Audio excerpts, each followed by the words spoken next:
Ladies and gentlemen, boys and girls, welcome everybody to the Forsaken Easter egg guide. This is a super easy and straightforward guide containing only the necessary information you need to actually beat the Easter egg. It is super fun. It is a super short egg, and the boss fight is absolutely incredible. I think you guys are going to enjoy this one a whole lot. As per the usual, I will include at the very top of the description and also in a pinned comment if anything changes at all, whether Treyarch be patching things or anything gets changed up in the Easter egg. Any additional information will be down there, so if you're having any trouble, check that, or you can just check it before the video starts. But hope you enjoyed. While you're down there, go ahead and hit that like button, and let's get into the very first step. So the very first step you want to do is you want to get into Pack-a-Punch and go ahead and end the lockdown. Now, once you have Pack-a-Punch unlocked, the entire map is open. You need to build the Crystal Axe. This is the very first step of the Easter egg. It is pointless to go farther in this Easter egg until you do this. So a couple different ways to get it is, number one, getting it out of the box if you want to get very lucky. Number two is you can do trials and hope you get lucky and get it as a reward from trials. Or number three is to go ahead and build it using the confirmed every single time 100% method. If you don't know how to build the Crystal Axe, just make sure you go down in the description, watch the video that I uploaded on how to do that. It's very easy to do, and I definitely recommend just getting it out of the way as soon as possible. So once you have the Crystal Axe out of the way, you want to go ahead and go back to the Pack-a-Punch area, and you're going to find this big red glowing button on the wall. You're going to press it, and it's going to play a cutscene where Maxis and the Forsaken start fighting. You can watch this all the way through,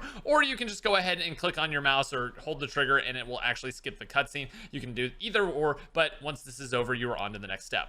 So immediately after you watch this cutscene, you're going to head down to the fuel processing area, and you're going to go ahead and press these little boxes. Now, you do need to press the number of boxes for the number of players in your game. You all need to sync it up and go 3, 2, 1, all press at the exact same time. But if you're just playing in solo, you only have to press 1, 2 for 2 people, etc. And you're going to go into a long lockdown. So make sure you're a little bit set up. Make sure you maybe Pack-a-Punch your Crystal Axe before you do this. But once you complete it, this little fuel tank will drop down from the ceiling. Pick that up, and you're on to the next step. So once you've completed the lockdown, there's going to be a small delay, aka you have to go to the next round, and at the beginning of the next round, the characters will talk again, but then you'll hear the PA system go off and say something is crashing into the arena from another dimension. So once this happens, there are going to be 3 giant crystals that spawn around the map that all are going to spawn zombies infinitely until you destroy them with the Crystal Axe. So basically, you're going to go to the alternate fire mode by doing up on the D-pad or B on your keyboard. You're going to shoot the 3 little balls going around, and you're going to go ahead and slice them in half, and they are going to just disappear and have a tiny little crystal that you can pick up in each one of them.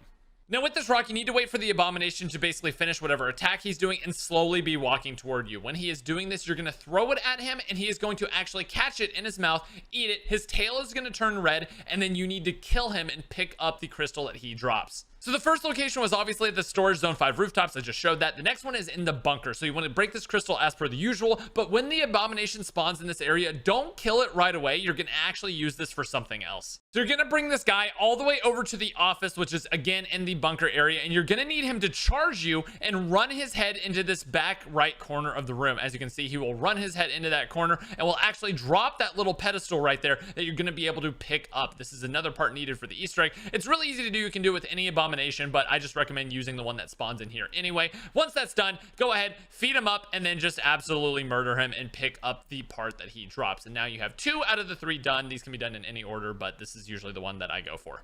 The last crystal is going to be over in the spawn area. This one has a crazy little, path that these crystals are flying, so you kind of have to set up and wait for it to come around and shoot it. It'll follow the same path. It took me a few tries for it to come around and get it, but you're going to kill it as per the usual. As soon as all 3 of those little orbs are killed, you're going to smash the crystal, pick it up, and again, these Abominations usually spawn right when you break this. So again, it's much easier and much better if you just do this on as early a round as possible. So feed him up. He's going to go ahead and munch on that. Take out your axe, kill him again, and pick up the 3rd and final crystal. And once you're done with this, you're basically on to some of the last steps. So you're going to want to be starting to get your perks, start getting boss fight ready, because we are going in very soon. So the last thing you need to do is you need to get Deadwire on your gun. You're going to head over to the arcade, and there's going to be a Grand Prix machine right here. You're going to actually kill a zombie with Deadwire who will link to this Grand Prix machine and actually activate this special RC car that you can buy for 2,000 points. Now, you're going to drive this RC car as quickly as possible, and it will blow up if it touches any zombies whatsoever. So just a heads up, make sure that the area is clear. Do it right at the end of the round,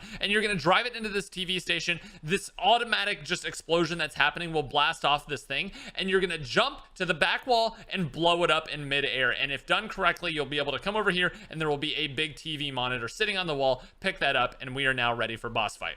All right, so this is it. This is boss fight. You're going to head over to this workbench on Main Street and you're going to build this Ethereum neutralizer. Now, it's going to take about a minute to actually fill up. You're going to hear a bunch of quotes. It'll be charging up. And then essentially you'll get one final confirmation if you're ready to go into the boss fight. So what I recommend doing is just absolutely getting as set up as possible. I think a lot of different things will work in this except for close range weapons. The axe will work if you want to upgrade that. I myself just went with an M16 because it's more reliable in terms of ammo, and sometimes the axe has problems spawning ammo and stuff like that. So you can pretty much go in with whatever you want as long as it is long range. Everything is going to work, and you're probably going to want at least a single pack of punched axe just to help you out because the axe is just literally that overpowered. So basically the way this works is you're going to have a little escort bot that is going to slowly run out of fuel as you're driving, and there will be these little red Ethereum crystals on either side of the road, sometimes up high, that you have to climb up to, that you're going to grab. You're going to shoot the crystals, grab, and it will come back, and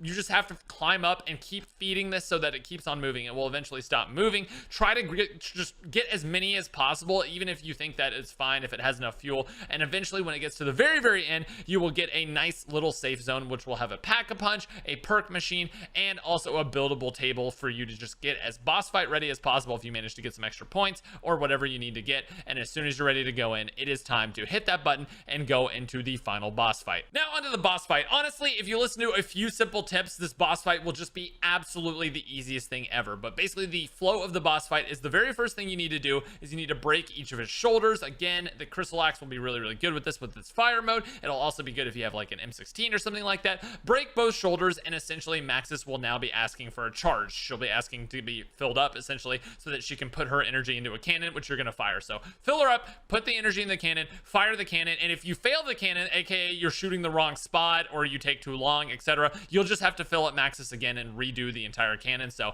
just make sure you get on there and do the right thing. The zombies will actually avoid you when you're on there. So you're going to do this twice. You're going to just, as soon as Maxis is ready and filled up again, she'll go to the other cannon, and then you're going to do it again. And as soon as you get to the halfway point on his health, you'll see a little mini cutscene. It'll tell you that, like, Maxis is going to be bad, she's going to be a terrible person and kill all the people, etc.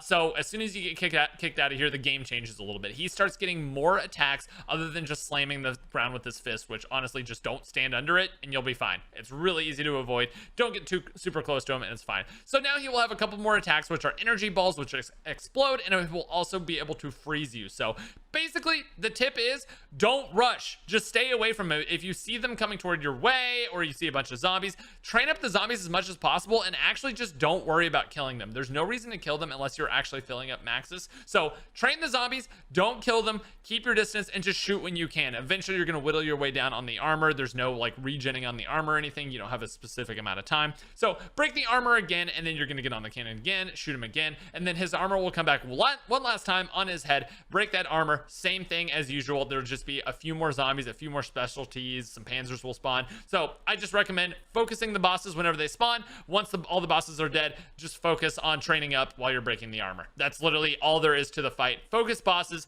Do not fight inside of a freeze ring because you will get frozen and killed, and it is super easy. So once that is done, you will get a little mini event will happen, and basically you just start taking damage for no reason. I don't think anyone has figured out a way to actually survive this, but should be fine as long as you just don't die out completely.